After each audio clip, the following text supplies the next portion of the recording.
Hello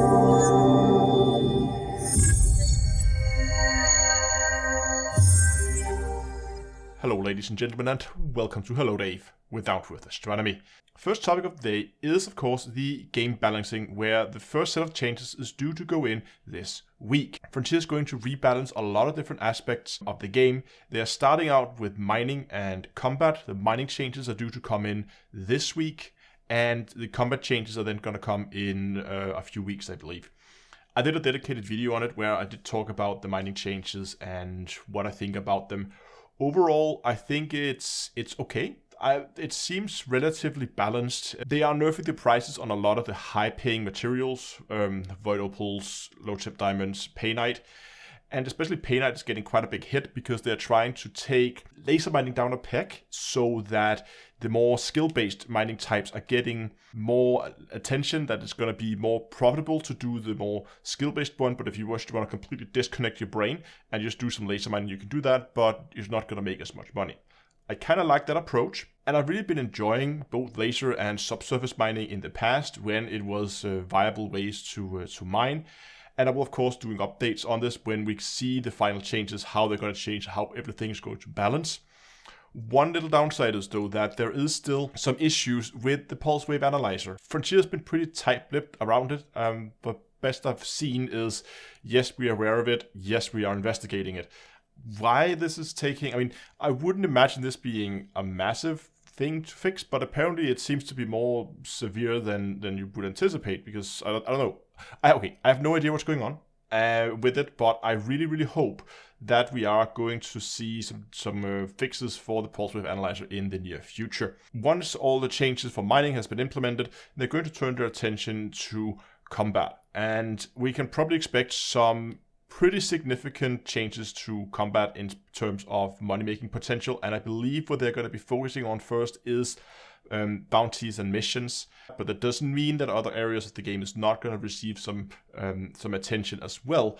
That's just going to come later. Right now it's mining and combat, that's the main focus, which, I mean, it makes sense, right? If you want to start doing a rebalance, you're going to start with the two extremes, so the highest payer and the lowest payer.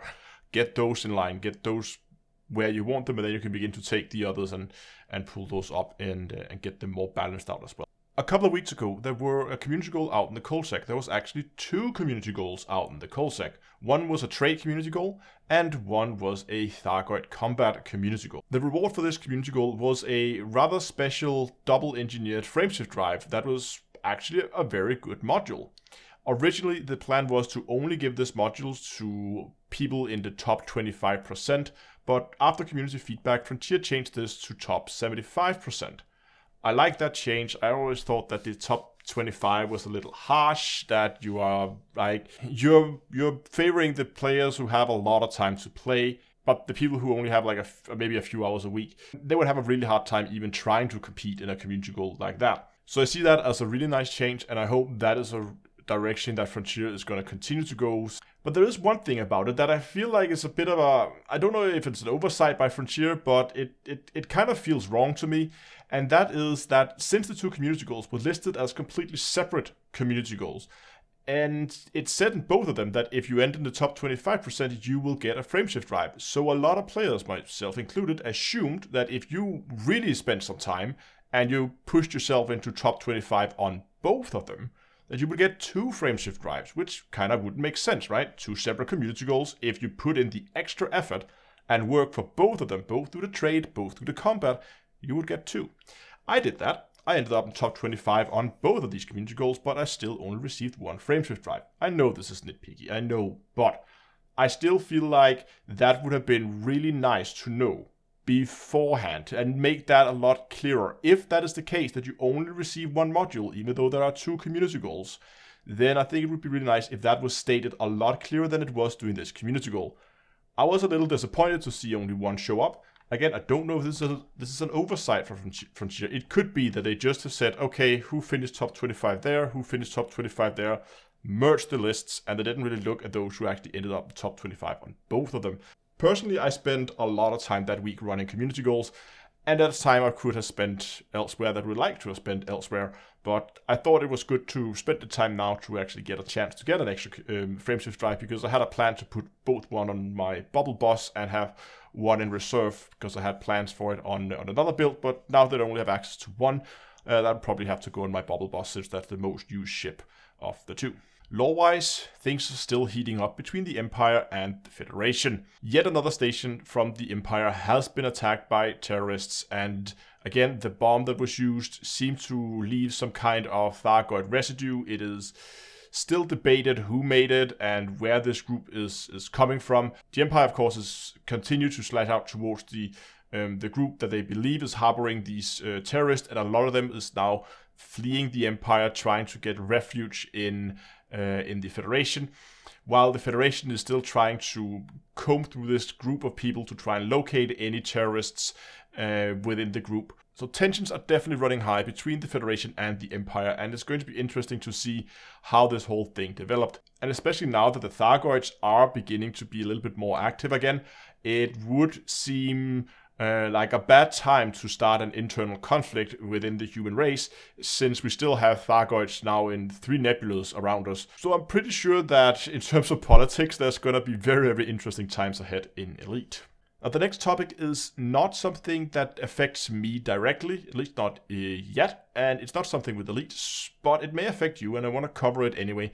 And that is that YouTube had changed their ad policies. See, in the past, small channels that were not part of the YouTube Partner Program would not have their videos monetized and therefore not make any revenue off them. In order to be enlisted in the YouTube Partner Program, you need to have at least 1,000 subscribers as well as 4,000 watch hours over a period of 12 months. What YouTube is changing now is they're saying, well, these small channels, they're now going to monetize their videos, but they're not going to get any cut of the revenue to the creator behind those videos. That means until you reach that threshold, as long as you have just a small channel, YouTube will still, or Google will still run ads on your channel, but they will take all the revenue for themselves. Obviously, that doesn't affect me. If you have a small channel, maybe you just upload some videos from time to time, it may be nice for you to know that there will now be running ads in front of your videos. But what it made me think is, well, if that's the direction YouTube is going, what about videos that you specifically ask not to be monetized? For instance, all my Hello Dave videos is running unmonetized. I'm not running ads on Hello Dave. And I'm beginning to think, what if YouTube in the future begin to say, oh, all unmonetized videos, we're just going to run ads and take all the revenue for ourselves? I mean, at this point, I wouldn't be surprised if they take a move like that.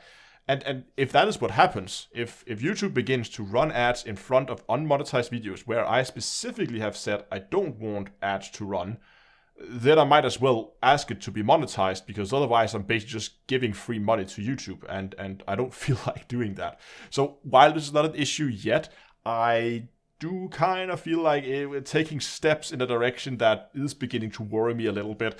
I'm constantly monitoring YouTube's changes to their ad policies, but I thought I would still share this with you guys since some of you might find this interesting. Now, in the last 2 Hello Daves, I've been putting like small glitches and small video clips, and it culminated last week with the launch of my second treasure hunt. I've done one in the past quite a while ago. A lot of you guys took part in this event and seemed to have quite a bit of fun solving the puzzles. I had a lot of fun like watching you guys from the side solving these, seeing how quickly you progressed and how you solved them was also quite interesting for me. This was, of course, also a way for me to do a sneaky launch of my new merch store. I didn't want to do like a huge announcement of it. So what I did instead was to kind of make it part of this event, where it was kind of a secondary thing that the new merch store was announced as part of this. I just want to do it now, also in a more public way, where you don't have to solve puzzles and codes in order to actually get that information. Yes, I have a brand new merch store where I have a lot of new cool stuff, both new designs for some of the existing products, like new t-shirt designs, new hoodies and sweaters designs, but also completely new products like caps and beanies, which is something you've been asking for. I have a cool bomber jacket. I would love if you would go over and check it out. Hopefully there's something you like, and I would also love your feedback about it. It's located at store.d2a.com. There's of course a link in the description where you can go and pick it up from there.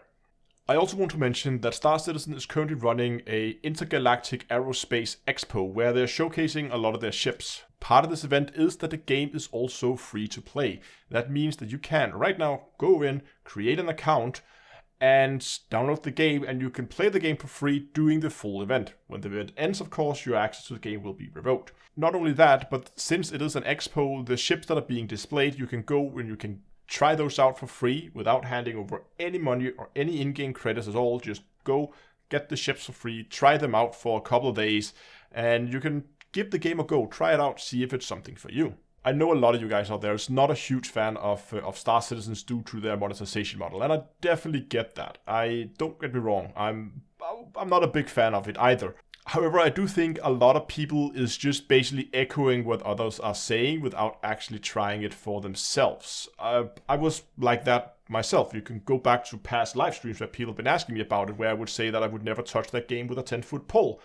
But I've never actually sat down and played the game. I was basically only building my opinions based on what others were saying, until I decided finally to actually sit down, try it out, see how the game played, and I have been really enjoying it since. So I think this is a great opportunity to actually go try out the game without having to fork over any money at all. If you do decide to try the game out while you're creating your account, I do have a referral code that's going to give you some extra start credits that you can use to buy, like, a nice suit of armor or something like that.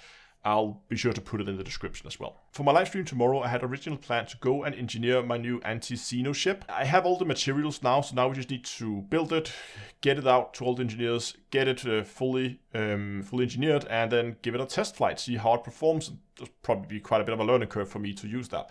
Since Frontier is now implementing these new mining changes, I have considered that if the changes are in place by tomorrow, I'll go out and we'll test the new mining instead. It's not really new mining, but it's just rebalanced mining and see what it looks like. We probably won't see the full effect of the prices here on day one, right after the changes have been made.